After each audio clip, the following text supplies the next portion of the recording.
Eleven Dubcast. I'm Johnny. He's George. Let's get right into it. We have a potpourri of a Dubcast this week. We're back. Lots of things. We're back. I mean, it's the off season, so I mean, we kind of fade in and out. And it's not just the off season, but as the visual Dubcast audience can tell, it's moving season for somebody on the show. Yeah. Johnny New Digs, they're calling him. New Digs. I'm back in my parents' basement. Finally, thank you, God. I finally was able to get back. With all the other members of the Ohio State fan base. Right? Yeah, I'm trying to be quiet right now, actually, so that Jason and Chris don't wake up because they also live at my parents' house. Really, we're subterranean. That's our whole thing. If I have to see natural light, I'm just going to explode into flames. Michigan fans have been calling all of us at 11 Warriors basement-dwelling idiots for several years, and now they have video evidence of it, Yeah, no, I mean, it's a great day for them. Or is it? Yeah, I mean... Or is it? I can't really, dispute that in any way. I mean, that's fairly accurate. It's a pretty spot-on description of who I am as an individual. We got a lot of stuff to talk about today. A lot of beefing. I think that's really kind of what we're getting. A lot of beefs that we're gonna get into. And I appreciate a Dubcast predicated on beefs because, first of all, I find them very funny. We thrive on hate. Yeah, well, yeah. I mean, this is part of the Ohio State fan, it's our DNA structure, right? Like, how other people, it's like TAGCT, whatever. We're just like TAGC, hate, TGC, hate. It's the point is that drama and beefing is like what we're all about. And yeah, when I say beefing, I hate the other teams in the Big Ten more than I love Ohio State, and it's why I invest so much time into doing this. Exactly. Which is a very healthy way to root yourself in your interests. Yeah, that's right. Well, and during the football season, that's when that comes out. Now, in the off season, we expand our hate to everyone in college football. That's right. And because I'm so desperate to hate that I need other sources of hate when the cup doesn't runneth over during the off season. Well, okay, so this is why when I talk about this story real quick, in one part, I love it because it affords us an opportunity to dunk on a dude, but I also kind of respect the hell out of it because it's some prime off-season hating, right? And I really appreciate that. By the way, I didn't put this in the rundown. I don't know if you saw before we get into the Diego Pavia stuff. OBC, old ball coach Spurrier. Did you see him hating on Arch Manning? They asked. I mean, I don't even know what the hell Steve Spurrier is doing these days. But I live in South Carolina, so I thought I would think I would have heard about this if Steve Spurrier was in the news for the first time in years. Well, so they asked him about the SEC and Arch Manning, and he was like, well, if he was so good, why didn't he play last year? Which is a fair question to ask, but like also hilariously blunt. And he's like, yeah, if he was that great, he would have started over Quinn Ewers, but apparently he couldn't do that. So he's not that good. So I appreciate that. That's the kind of hating I'm talking about. Diego Pavia, he was on, one of the bro podcasts, Bussing with the Boys, and so they're like jabbing back and forth, and Taylor Lewan and Will Compton are, they're going back and forth. And so I don't take this super seriously, but he did say, they were talking about, the SEC versus the Big Ten. He said, if you want to play with the best, you don't play with the Big Ten. You ignore those calls. That. And everybody got all up in arms and whatnot. I just think it's very funny that a guy who lost to Georgia Southern and has actually played two Big Ten teams real before. Quick, where did Caleb Downs come from? Yeah, right. Yeah, exactly. Yeah. Where did Will Howard come? Is Caleb Downs better than Paiva? Yeah. Yeah. I mean, yes. Probably at being a quarterback too. Okay, so that's that story. No, I'm just kidding. No, but this dude, he also has 2 games against the Big Ten on his record. He's lost horribly both times. So I didn't even realize that. That's incredible then. Yeah. Because remember, he transferred, right? I think he was at New Mexico State or something like that. And he got blown out 60-something, 63-10. and had a couple interceptions in one of the games and generally played like crap. So I find that very funny. I also think it was probably an off the cuff remark. I appreciate though that Pavia, he's got the one win, right? He's got the win against Bama. He is going to be riding the endorphins from that win until the day he dies, right? He's going to stay in college football for as long as humanly possible. And that high that he got from that one win will sustain him until the end of his days. And I appreciate that. I appreciate a guy who succeeds in life once and then just rides that train. And I think it's justified. I mean, we were talking about that game a few episodes ago, and I went as far as to call it the biggest upset in college football last season, and you were giving me a little bit of grief. You were like, are you sure about that? Is there not one game maybe towards the end of the year? I would still say Michigan beating Ohio State is still a bigger. Well, guess what, Johnny? That game doesn't have a Wikipedia page, but you know what has its own Wikipedia page? Vanderbilt's first win over Alabama in 40 years has its own Wikipedia page. And the only recent installment of the game that has its own Wikipedia page is the 2006 one. So that's how you know that game was a big deal and the biggest upset of last year. So Paiva, if you want to tout that on your resume for the rest of your life, you're well within your right. Just don't think that result for any reason has anything to do with the Big Ten versus SEC. I don't know battle. if either of us are pronouncing his name correctly, but I will say that I appreciate Pavia. There's a UFC fighter or ex-UFC fighter that his name was It's not Paiva. No, it was Paiva. So every time I see Paiva, I always lean into Paiva. Right, so right on. I'm saying it wrong. I apologize. It's okay. I just want to make sure you're throwing me into some self-doubt. Shout out Raulian Paiva, who's in Brazil somewhere right now, having a good old time. Probably listening to the Dubcast. I also want to shout out Bret Bielema for being a hating ass hater. Saying that the SEC coaches are lying and that they don't want to have like a challenge between the Big Ten. And you know what? I love the fact that Bielema is back in the Big Ten because they are definitely using him as like the attack dog to go after people publicly because they know that people like go after the SEC publicly, and who better than the guy that was just over there? No, he's the best mic. Like, you know, in WWE, like in wrestling, professional wrestling, you have guys who like you want to put on the mic, right? You have guys that you want to put out there to do a promo. This is why he was voted the #1 wrestler among Big Ten coaches, was it? That's not? right. Over right. even Luke Fickle. Yeah, that's right.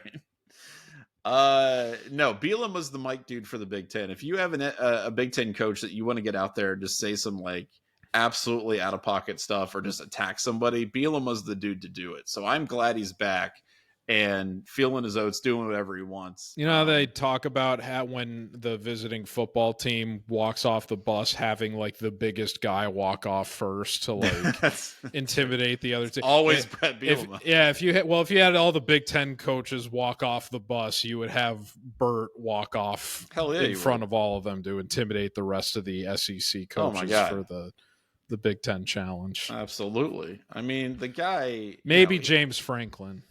Well, because he would actually try to fight them. That's why you'd have them walk off first. They blink at him and crazy. You wrote about that in the Weekender, actually, where him and Shane Beamer got into it too. So I appreciate a Bret Bielema. You know what was funny? Work. He was on Bussin' with the Boys the week before Pavia was, and he actually admitted on that pie. He said, "I had a very." Like I've talked to Shane Beamer on the phone since that happened, and we had a very cordial conversation or whatever. So he very much downplayed the extremely public televised feud he had with Beamer in that bowl game, and yet within the 2 days earlier was not really directly, but as a consequence of his comments, was effectively calling Brian Kelly and the rest of the coaches in the SEC bold-faced liars coming out of their spring meetings. Right. Because Brian Kelly said, quote, I speak for the room in terms of how the coaches voted that they all wanted to do a Big Ten SEC challenge and that they wanted to go from 9 conference games instead of 8. And not only did Bret say no, I was told that they voted to not do the SEC Big Ten series. He also said that they didn't want to go to 8 games either. And while we don't know about the interconference challenge, we do know that Shane Beamer came out after Brian Kelly said, I speak for the room, and said, no, he doesn't actually. I don't want to play 9 conference games. Right. I like things the way that they are because, right. When has the South ever been interested in fundamental change? Or fairness. Yeah, exactly. Not really their bag. No, I again, my point is, I really do love Bret Bielema calling him out on this stuff. And if he's the guy that has to be the, the spokesperson for the Big Ten to say this stuff publicly, then good, because it's funnier that way. I don't think I've ever had a rosier opinion of a coach that is Ohio State's rival. Which I know Illinois is. It's according to me, yes. In the way that Penn State is the not a rival, Illinois is the technically a rival by virtue of the wooden turtle. But you know what? There's still a trophy involved. Say his name. There's still a trophy involved. He's technically a coach at a rival, if not an arch rival. I still think higher of him than any other coach at any of Ohio State's rivals in my lifetime. I think higher of him than any other coach in the Big Ten besides, Ohio State. And not really, because I think he's an actual good person, just because he's the most entertaining coach in the Big Ten right now. You like him more than Cignetti? Yes. Cignetti's got to sustain it. If he continues up his Coach Sig stuff, for several years, then yes, it'll be Cignetti. But as it stands now, Bielema has a track record of ridiculousess that I can't not love. I mean, he's insane. Not a big Kirk Ferentz guy. No, screw Ferentz. Ferentz is not only should have he retired so many years ago, but Ferentz is the most boring white bread dude on the planet. This more guy, so than PJ Fleck. Yes, because at least PJ Fleck has allegations about impropriety and stuff like that hanging around him. That's not fun. Kirk Ferentz is all the stuff that he's done is out in the open, hired horrible people and gotten away with it. It's just run of the mill crappiness. No, I mean Bielema is the funniest dude. I mean, he's ridiculous. He's quite a character. Another thing here, talking about the Big Ten, Jim Harbaugh was actually added to a lawsuit against the University of Michigan.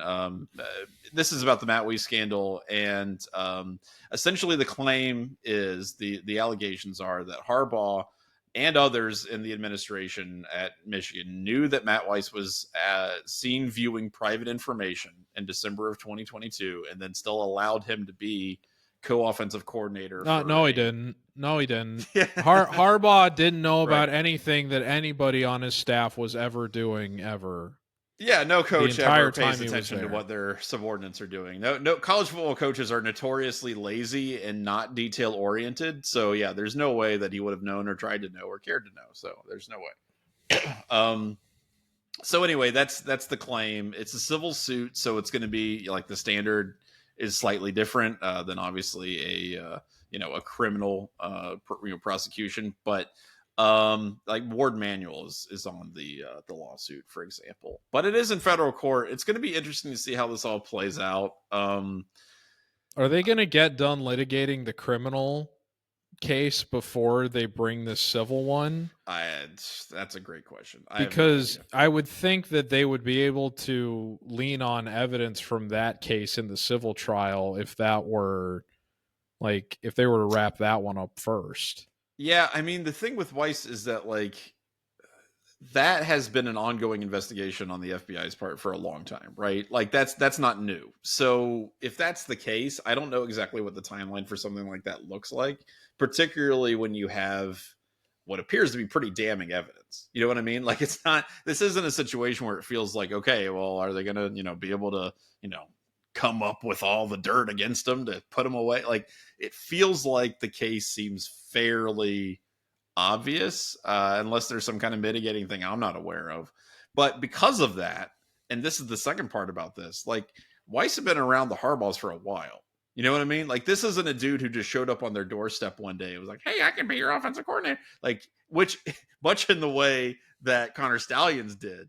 Matt Weiss had been around for a while with John Harbaugh, I think, at with the Ravens. Is that correct? I'm pretty sure. Yeah. So, like, I don't know, man. I don't know what coaches do or do not know. I do know that it's really difficult to have that close of a working relationship with somebody and not hear something like that. That would be just shocking to me, that a guy like Jim Harbaugh, or, you know, like there were people talking about like Bo Schembechler back in the day, like he, you know, saying that Bo knew about like improprieties and assault on his players from the, you know, from the team doctor and stuff like that, or Urban Meyer and Zach Smith. Like, I don't see how it's possible for these incredibly micromanagement type guys to not be aware of stuff like that happening. And maybe it does. Maybe they aren't. But to me, that just seems and honestly, unlikely. I would go even a step further and say I think that a person like Matt Weiss probably saw what the culture was like in Michigan in terms of sweeping stuff like this under the rug. Yeah, it could and be. a predator like that guy probably was like, this is a ripe ground for me to get away with some stuff like this. Given what he was trying to do and the information that he's alleged to have, tried to access, right? Like, the indictment that he had said he got access to social media, email, and cloud storage accounts of more than 2,000 college athletes. The publicly reported stuff is pretty damning at this point. It's like, so if he didn't access that stuff, then who else possibly could have done it? It didn't just accidentally appear on somebody on his computer, right? You know? And so that's why I'm interested to see through this new, addition to the lawsuit, what kind of evidence do they have to that effect, right? So if that's the case, if that's, again, this is the kind of crime that it really feels like it's not something that somebody just did on a weekend. You know what I mean? Like, this was an ongoing thing that had to have been, multiple times and multiple attempts at, accessing this kind of information. If this is all, happening, it's a long-term thing. So, like, there has to have been, if they're adding all these people to the lawsuit, I just want to know what kind of evidence that they have to say that they knew he was doing something and then they continued to allow him to coach. Because if that did happen, if that's true, that's really bad. That's like really, really, really that's what ultimately led to Paterno's downfall and Sandusky thing, was when it became apparent that he was aware of what was happening. Yeah. And allowed Sandusky to continue operating within the and have access program. to his football facility. Yeah, absolutely. Yeah. Right. And so I don't know, man. Like, if that is true and there is a connection there, I think it's on the same level. Like, again, what Sandusky did, obviously you're talking about like physical assault and things like that. But at this point, I don't really want to split hairs. It's all a horrible, like, all of these crimes are terrible. There's no reason to really just get in the weeds on it. No, there's no gray area, and it's not like Ohio State hasn't had its own. I mean, of course not. I think since our last episode, that documentary, Surviving Ohio State. That's right. Yeah, that documentary came out since we did our last episode. So it's sad that this has been a pattern of behavior throughout the Big Ten, not only at Michigan and Penn State and Ohio State, but also Michigan State with the Larry Nassar thing. And Northwestern had its own scandal with the with what was happening with it. Yeah. So there have been really unfortunate scandals of a sexual nature throughout a lot of the athletic programs at universities across the Big Ten. And it's unfortunately, and the reason I bring that up is not only to try to put it in the sense that we're not saying Ohio State is holier than thou in this conversation, but it's also to reinforce that as much as we're throwing the word allegedly in here with this new development, you can still infer and put the puzzle pieces together of the information that is available, that it really isn't a crazy extension based on the precedent we have seen at other schools that have had similar allegations and crimes ultimately it happens demonstrated. far too often. Yeah, that not only did this stuff happen relative to Matt Weiss, but that the football staff and the coaches and the people and the authority figures were complicit in the sense that they had knowledge of it and allowed it to happen. It's not just Ohio State wishfully thinking another bad thing against Harbaugh. That's just the pattern of behavior that we've seen not only at Michigan, but throughout the Big Ten in similar scandals. Yeah, exactly. And that's why this kind of thing has to be taken seriously. I've seen some, I've seen some Ohio State fans even saying like, well, when you file a lawsuit, you go after the biggest pockets. And like, maybe, but like, also there could have links to that. Like, I would not dismiss this. Okay. So I'm 100% with you. Like, yes, it's a civil lawsuit, and yes, people can be skeptical about those sometimes. But given everything that we've seen, like you just said, man, like you can't dismiss this stuff out of pocket. I would wonder too how many of the names that are on the civil lawsuit are this isn't a case where it's like, several dozen people are jumping on the civil lawsuit but not actually bringing criminal charges. There are a plethora of criminal charges against Matt Weiss at this point being brought by several different. I mean, the amount of names that came out that said that they had been inappropriately accessed or violated by by Matt Weiss when the story initially broke was overwhelming compared to whoever is jumping on a civil case at this point. So this is very much not, I think, comparable at all to those cases where people are saying, oh, somebody's just trying to get a payday because a big name is I agree. In the news with this stuff or whatever. I agree. I think the seriousness and the type of crime and how it was done. Yeah, I don't think this is some kind of bandwagon thing. And how quickly so many people jumped on the criminal charges. Oh yeah, is the thing that stands out to me more than anything else. Right, exactly. That doesn't happen a lot. Yeah, it'll be interesting to see how it plays out. But again, I do want to see what kind of evidence is offered to that effect. Because, again, if true, that's incredibly damning for both Jim Harbaugh and the University of Michigan. And you don't want to see it happen anywhere. And it does happen pretty much anywhere. And that's the thing. Like I wrote about this this is a long time ago. It actually wasn't about like assault or anything like that. Well, it wasn't about sexual assault, but it was about assault where Michigan State players essentially ganged up on Michigan players at when they were going through the tunnel into the tunnel gate. Yeah, and but it was assault. I mean, these guys surrounded a couple of Michigan players and just beat the hell out of them. And I think sometimes when stuff like this happens, when there's some kind of crime or there's something bad, it's like we try to get all like college football, we try to do our fandom thing, right? Where we try to say, oh, well, of course, Michigan State would do that. Like, that's stupid. Like, you can't look at this kind of stuff through that lens. You have to look at it as this is a terrible thing. It should not happen. And if it's my team, then they're not on my team anymore. Then they need to be cut off because they're bad people. And that doesn't matter. Like, all of that stuff transcends whatever jersey you're wearing. I just think that's ridiculous. It's an interesting parallel to something we're going to talk about at the end of this show. That's true. So another thing I want to kind of talk about is, of course, Ask Us Anything, because it is super. Before we get to that, Can I ask you one more thing about Michigan? Please. Yeah, go ahead. So it seems like they had a pretty good recruiting week in spite of all this negative publicity. They did. I would argue probably they just got a 5-star, DL. It's somebody that Ohio State wanted pretty bad. Mm-hmm. Somebody who I think at one point was showing very strong interest in Ohio State before kind of flipping for whatever. But in addition to that, got several other recruits, including someone that may or may not be a family member of Mark Wahlberg. We still haven't figured that one out. Okay. But I don't think he actually is. I think he just shares the last name. I don't even remember what the guy's name is, but I think he's like a 4-star or something. I don't know.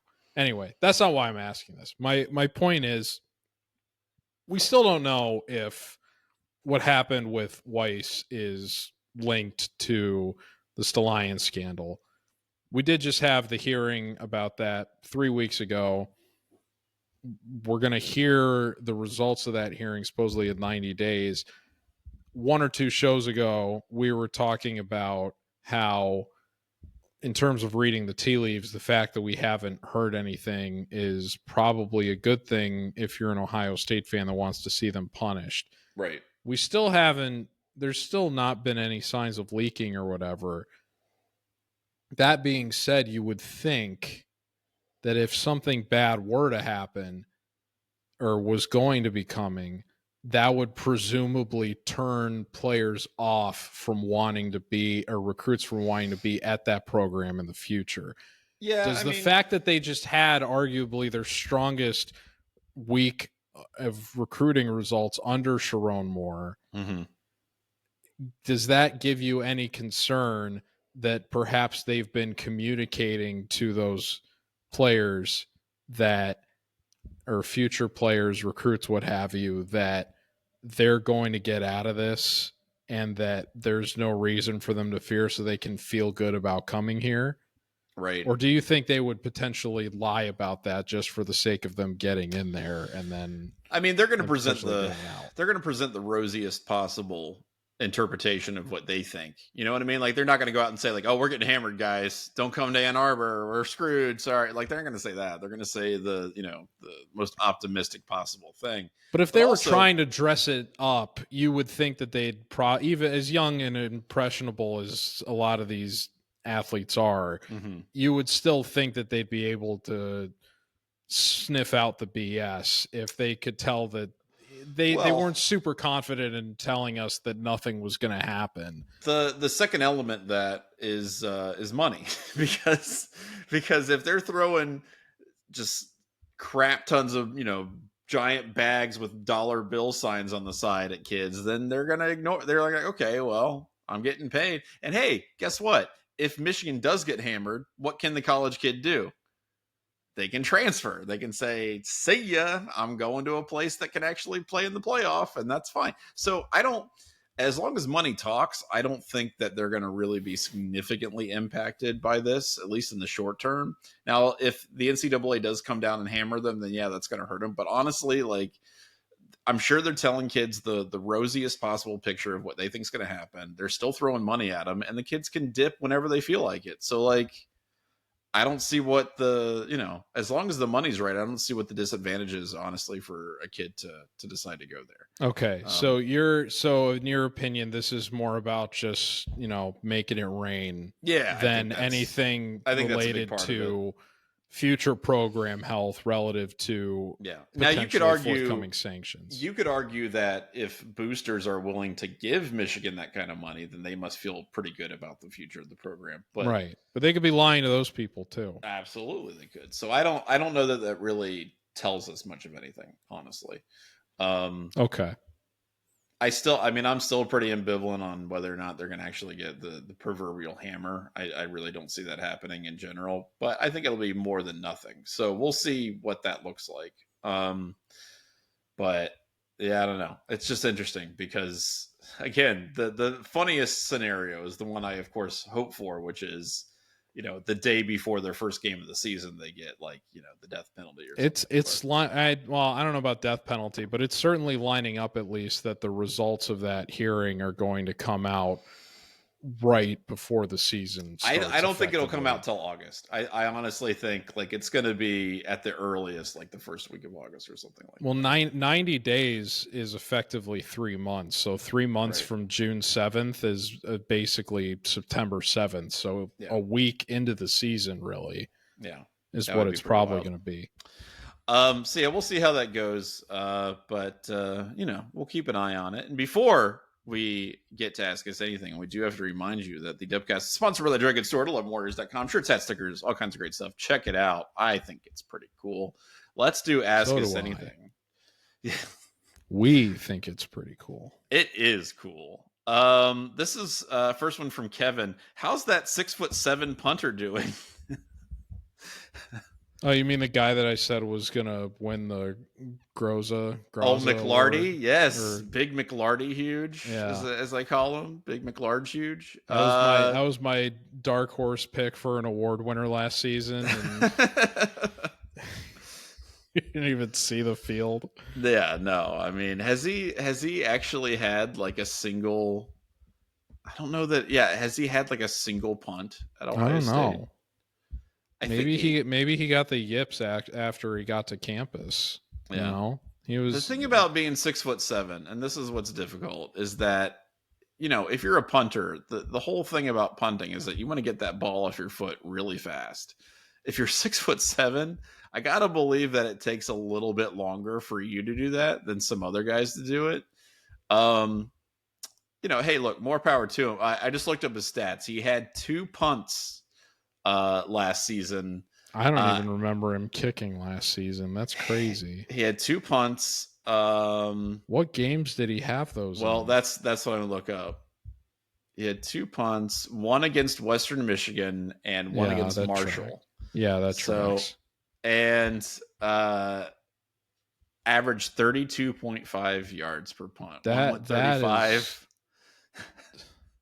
So that's what's up with Nick McLarty. Yeah, that's pretty bad. He's not doing very good. At least he didn't do very. Now maybe it'll click and maybe he'll do great. But I got a feeling he's not going to be the starting punter anytime soon. So that's unfortunate because it would have been very funny to see.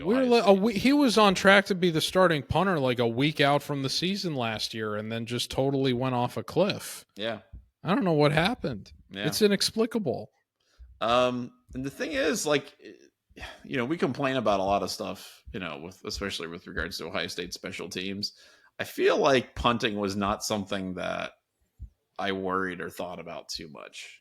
I mean, I think about it all the time. Well, it's because Ryan Day goes for it on 4th down half the time. That's right. He's got the that little like stat sheet out that tells you what you're supposed to do. But I don't know. I thought that Joe McGuire did a pretty good job. He averaged over 42 yards per punt. He was good. I thought he was good. He wasn't amazing, but he was good. He was serviceable. So, not that he had a ton of opportunities, but I don't see McLarty taking, Well, first year coming off of the Parker Fleming era, it was it's a pretty low bar in terms of. That's true. Yeah, building up the special teams. Well, and McGuire is going to be I think a junior this year, so he's not going anywhere. I think you're good on that. So yeah, I don't know that there will be a huge competition in camp, Kevin. This one's from our good friend Alvin. I like this question. Would you rather Ohio State play all noon games or all night games for an entire season? Definitely all night games. Oh, 100%. My God. Are you serious? 100%. From your perspective, as someone who has to write about this. Yes. Why? Yes. Why? You got to stay up until like 1 a.m., 2 a.m. every single weekend. Don't care. It's more exciting. Oh, man. Sorry, Dan. Sorry, Garrick. Sorry, Chase. Go to hell. Sorry, Andy. Yeah. Sorry, everybody else that is, working rotationally in conjunction with myself. Right. It just means more when it's at night. It just does. And yeah, I get it. Cause you know what? I was up until like 5 a.m. for Oregon and for Texas. Yeah. Right. I get it. It's not fun. I think it would be worth it. It means more, damn it. It just does. I think it would be worth it, honestly, for one season, just because, yes, you would have to put up with like doing, Florida A&M, right, at 8 o'clock. Like that would be just absolute hell. But on the flip side of that, all your marquee games are at night, which means they're going to be kick ass. So you get, Penn State at night. Let's say you play Wisconsin, you get them at night at Camp Randall or something like that. Or most importantly, you get Michigan at night, which would be utterly bonkers. Like that would be crazy. Yeah. So I think for one season, I would be okay with it. If you're talking about every game for multiple seasons, it's got to be noon. I'm assuming this is one season. One season, I'm with you. Did he clarify in the question? I thought it was just one season. I think he said for a whole season, so I assume that's just one. Yeah, one season. Give me all night games. If we do if we do, Fox's wet dream and do all noon games all the time for Ohio State, that just waters down the entire experience for us as Buckeye fans. Oh, sure. I don't want that. I would much rather have, and granted, does having all night games probably devalue the specialty of the night game to a certain extent? Yeah, probably there would be a little bit of fatigue that would set in as the season goes on. But at the same time, I would still rather see all night games and have Ohio State be playing in prime time. That I would only get more like here's how I look at it. When they play at noon, it's nice in the sense that it's like, yeah, I get to wake up, I'll watch the pregame show, and then Ohio State's on right away, and that's great. Yeah. But I love it so much more when I have Ohio State to look forward to in prime time, and I'm watching the noon and the early afternoon games, and I'm watching other teams be competitive or, show what they've got. I see what you're saying. And then the whole time in the back of my head, you're building more anticipation for this while you're watching the other games play out. And then you get to see Ohio State. That's your nightcap, right? I enjoy that so much more. So give me all night games. I'm surprised that you were initially a little more resistant to that. I just feel like said it as September would just be an unbelievably painful experience. Like, that would be awful. But I do think that Are you saying you were not juiced for Western Michigan last year at 7 p.m.? That's what I love about it, because I work weekends occasionally, and my favorite thing is getting home from work and then like sitting down for 5 minutes and like, oh, there's an Ohio State game on that I am like obligated to watch at 7 p.m. against Western Michigan. It's so fun. Like, no, it sucks. It's, you want to have that doesn't. But thinking about that game doesn't get you through work though. No, because like I get to watch that game when I get home and I'm off of work. I like the fact that I get to watch it. Like, I hate having to miss games, because I have to work. But like, I don't know.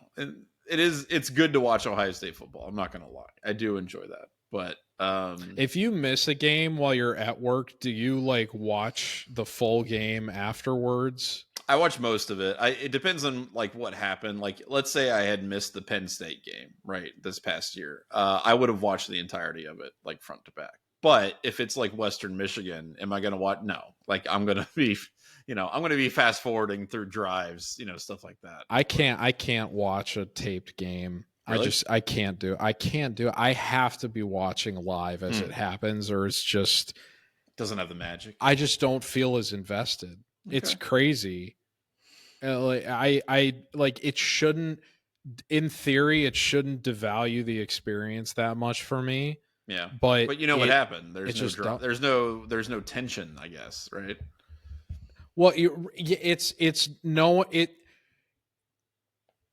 it's knowing that it's already happened, I guess, that kind of takes me out of it a little bit. Whereas if you're following along live, it's more of like what's going to happen. You can't guess. There's no what's going to happen because it's already happened and you're just catching up. So I don't have the Reds network, whatever the hell they're calling it now, but FanDuel or whatever. I don't have the one that it's broadcast, but occasionally when Reds games are broadcast on normal like cable or whatever I can DVR those, but I rarely go back and watch them for kind of that same reason. Cause I'm like, I know the outcome.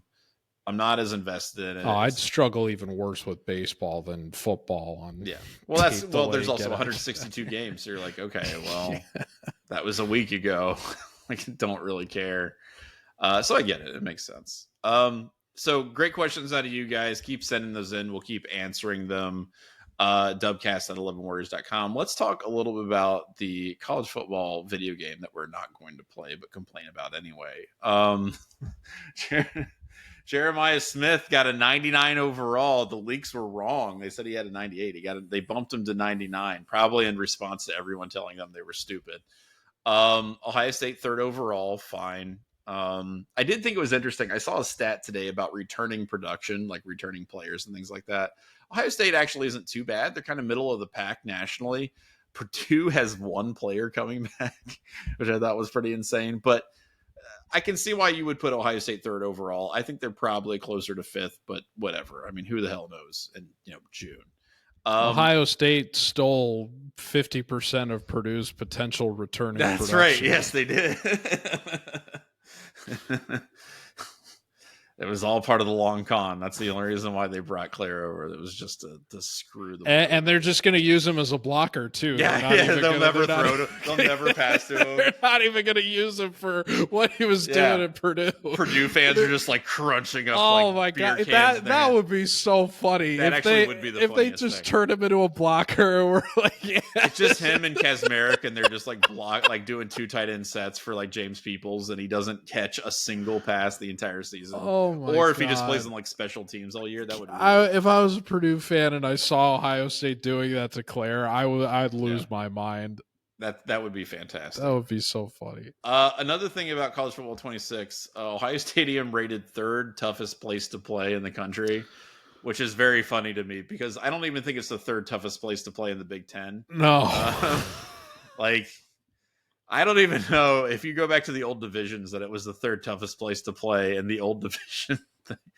And there was a former offensive lineman at Indiana that came out in wake of this and said, "I've played at Penn State and Ohio State, and I'll tell you, Ohio State is louder than Penn State." And I was stunned to hear that. Frankly, I don't believe that. I've been into too many games at Ohio State. I will say Ohio Stadium is not the same Ohio Stadium as it was 20 years or so ago, just in terms of who was there and whatnot. You definitely get more wine and cheesers with the the price of a ticket going up as much as it has, and the way that students are allocated throughout the stadium is just weird. Well, it's interesting too because this week's question in the forums, we're recording this Sunday night. So if this podcast were if this were a live show, I would be spoiling this week's question for you because it doesn't post until Monday morning, but it will have been up for almost a day and a half by the time the Dubcast actually posts on Tuesday. Right. The question is, what's the best Ohio State home game atmosphere you've ever experienced? And I was frankly surprised at how much I struggled to answer that question. Yeah. Because looking back, I was like, and I've seen some pretty good games there, not like a wealth of great ones, certainly not any of like the immediate classics that come to mind, but I was at the OT game or the Michigan overtime game in 2016, and that ended up being my answer, but it was my answer strictly based off of 2 different moments from the game. Yeah, right. Because most of the game, the Ohio State fans were not loud and vocal and enthusiastic. They were pissed off at JT Barrett for throwing it in the dirt. Right. So they were just kind of moaning and getting mad, and and then that anger and frustration ultimately fueled the uproarious jubilance when Wilton Speight threw a pick 6 towards the end of the half that gave Ohio State the lead. Right. And that was the loudest I've ever heard that stadium in all the years that I had gone there. So it just doesn't get, I think when that speaks to when the audience and the fans are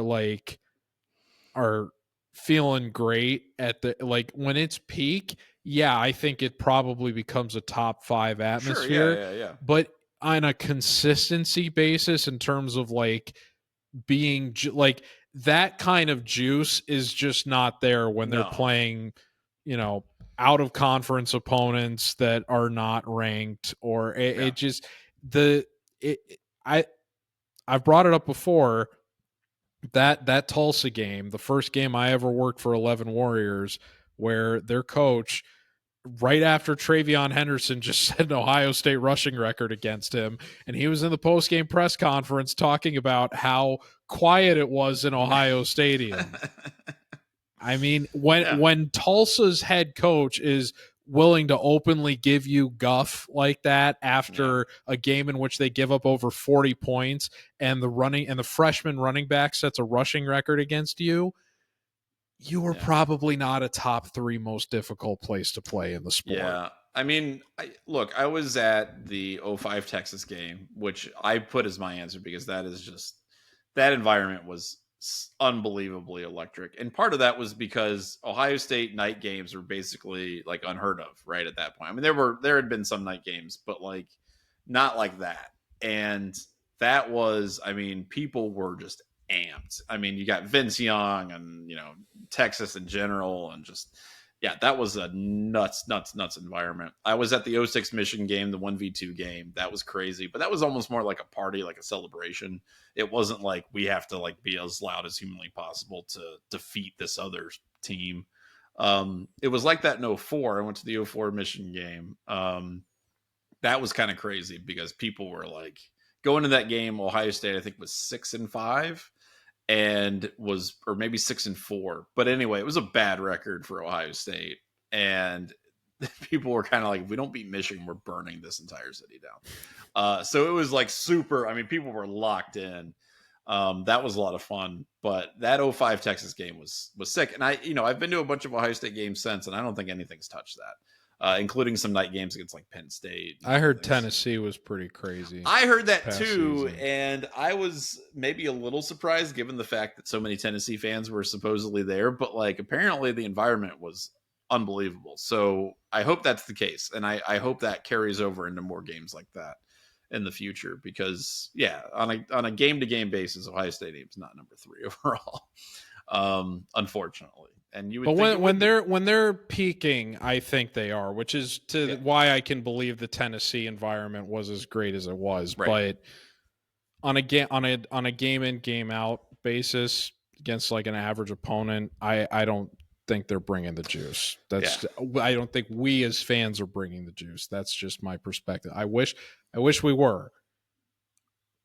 But it just doesn't. I honestly, the best comparison I can draw is kind of with the Chicago Bulls. The United Center is the biggest basketball arena in the country, and they sell out a lot of games, but it is never very loud in there. But the fans want to go crazy, but they very rarely do because the on-court product just isn't. I was going to say, what's their reason? Like, do they have? So it becomes a very like just corporate atmosphere where there's a lot of people there, but they're all very disengaged from what's going on. It's kind of how I feel about Ohio State, even though the product that is there is obviously better. A lot of times, they jump out to like 2 or 3 score leads over whoever's there. People their eyes glaze over and they're like, okay, well, who can I text? Right. And they become kind of disengaged from what's going on there, even though there's more people there than almost any other stadium in the sport. Right. I feel terrible. I feel terrible drawing that comparison. I don't feel that terrible. I mean, I do because I understand. I mean, I feel bad making that comparison. I bet there's a lot of people that are Cleveland Cavaliers fans that listen to this that are going to hear the fact I just compared them to Chicago Bulls fans. They're going to say, "Oh my God, how dare you!" Speaking of basketball, we got to talk about this. I'm excited about it. So, Jacy Sheldon.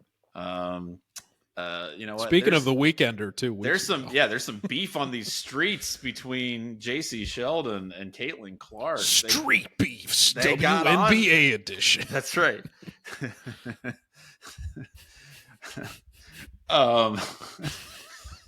Anyway, Jacy Sheldon and Caitlin Clark got into it, gouging out eyes. Throwing elbows and all that kind of stuff and shoving each other. And, we were kind of talking about like Caitlin Clark's definitely like she's getting the business. She's not getting protected by the WNBA. And some people are kind of salty about that. I kind of get it. I also think that if I were a WNBA player, I'd be like, screw her. Like I'm taking her down. Like I wouldn't just sit back and let her rain threes on me. I'm kind of surprised. Well, I get it. I mean, I understand the surprise.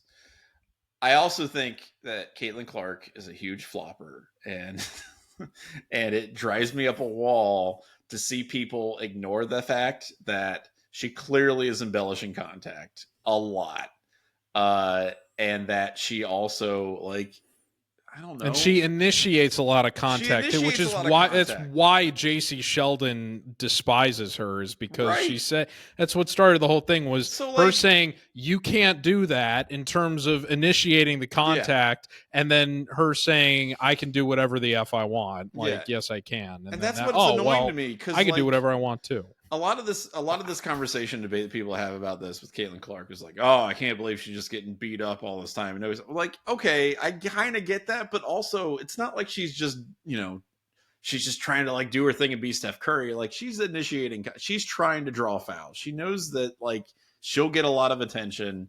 And the one clip that you put on the Weekender where Caitlin's backing into the lane and just just ridiculous flop where she's just trying. I'm like, okay. Ooh, la flop. I love that you I love that you snuck that in there. I love it. Flop. Yeah. Look, if you're a fellow WNBA player, if you're a professional basketball player, you see somebody doing that kind of stuff, you're going to you're going to feel some way about it. So like, these are all professional players. I know a lot of people poo-poo the WNBA, but like, they're really good at what they do. And I don't know, I can see somebody not super loving Caitlin Clark or her kind of her style of play, because it does seem a little like a little whiny and me sometimes. It's not my favorite thing. No, I and when you frame it like that, it makes it easier for me to understand. Like, if I was a WNBA player that was much lower profile than Caitlin Clark, and I was having those kind of antics performed on me at my expense, I would feel some type of way about it too. Of course, yeah. And you don't want to get clowned on by somebody who's like who's doing the James Harden leg kick and all that kind of like. I think it just kind of. I think it speaks to how much of a mess the situation is generally, because there's that side of it where when you frame it like that, I do understand why a player would want to get one over on Caitlin Clark for trying to get away with stuff like that while she's, already the biggest superstar the league has, only 2 years into her career. Yeah. At the same time, I would also think that without even getting like the league management involved in the conversation yet, you would think that the players recognizing the kind of publicity that not just their games, but that the sport that they love, further than it just being their profession, getting the kind of unprecedented attention that it hasn't gotten like this, where for most of my life it's just kind of been written off as really a joke relative to the NBA, now being taken much more seriously, in large part because of what Caitlin Clark is bringing to it. You would think that they would not want to bring as much physical punishment onto her, where you are potentially and she's going injured, to right? Like right, proof in the pudding right there. Right. So. Because the difference between when she is involved in the games versus when she's not, from a ratings perspective and a ticket sales perspective, is night and day. Right. So you would think that there would at least be, from the player's perspective, they would want to be more. You want to respond to what she's trying to get away with, but not in a way that is going to potentially, ruin it for everybody involved relative to what she brings to the table. The interesting part of that is it's more of the WNBA management people's job to ensure that takes place rather than the players. Right. And the fact that they have had this problem with Caitlin Clark going back to her rookie season, and that it is still an ongoing thing, tells you that they see potentially even more value in the drama of these circumstances. Yes. They like to see the back and forth and the guy, and the teams shoving each other and all that kind of stuff. Than they do in ensuring the well-being of their golden goose, which I think it's misguided, but I understand kind of where they're coming from. But It just speaks to how much of a mess the entire situation is. Yeah, I don't. All of that to say, Jacy Sheldon is completely innocent, and she handled that situation. Did nothing wrong. Absolutely correctly. Free Jacy. And that smile was devious, but I at the same time, I really did love the picture on that. Yeah, with Caitlin. Just, so.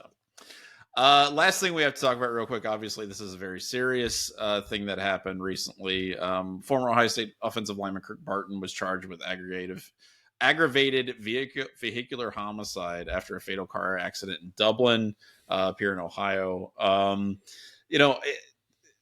He's being charged second degree felony, aggravated vehicular homicide / manslaughter, and also operating a vehicle under the influence. This is not the first time Barton has had a run-in with the law, particularly around like drinking and things like that. My only real commentary on any of this is just that like there is no excuse for drinking and driving. That it is, especially now.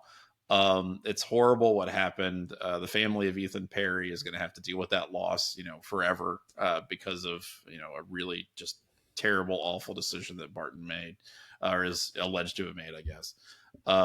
But I just hope the best for Perry's family, and, that people kind of learn from this. Like, we don't have to, I was thinking about this, like, you don't have to be the worst of us, right? You can learn from terrible incidents like this and say, I'm not going to make those choices. I'm not going to make that decision. And I hope that's instructive for people. Like, if you ever think about going out and partying and drinking and stuff like that, never ever drive. Don't make it a part of your life, because this is the kind of thing that can happen. So that's my only take on that. I don't want to believe that drinking and driving is a very popular thing, but yeah, South Carolina this year passed a law that says you can get a discount on your car insurance if you can prove that you have not had a DUI on your record within the last 5 years. Damn. That's 5 years is the window for that. You would think that, I would hope that applies to 99% of the population at least. But the fact that was the window that they were comfortable with giving to the public as an incentive for not drinking and driving speaks to how much of a potential issue that it is, in terms of not only the instances of DUI that do get caught by the police, but the people that drive intoxicated and then get away with it, and then think that they can subsequently keep getting away with it, which it seems like was kind of the case here, in terms of somebody that was confident enough based on and not only that, I mean, one of his coworkers said in the aftermath of this that he had had multiple conversations with Barton about not drinking and driving previously, and Barton still didn't heed that advice. Yeah. So I would just say that I mean, everybody has made the point of like, yeah, there's Uber and Lyft and everything. You've got other alternative options. But I mean, even when you're in a state of mind like that, you should still have some sort of sense of responsibility in terms of acknowledging that you're in a state of mind where you should not be operating heavy machinery. It ultimately comes down to individual accountability, regardless of what your state of mind is. There's no excuse, even when you are not sober, to still not do the right thing, because you will be looked upon after the fact as, for your actions, regardless of what your state of mind is, you're not going to be excused for it. You're not going to get off for that. So do the right thing and be a responsible person. It's a really sad situation, and my heart goes out to that guy's family. But this is more of a problem than I think a lot of people realize or want to admit. And it's sad. It's truly a tragedy, and it goes well beyond the Ohio State football community. Yeah, so 100%. My heart goes out to that guy's family, and I hope Kirk Barton's wife and kids also get the support that they need in terms of, trying to move on from this for the mistake that their husband and father made. Yeah, 100%. So that is the Dubcast for this week. We'll be back next time to talk about the offseason, everything that's going on. But until then, I'm Johnny. I'm George. And we'll see you next time. Take care, folks.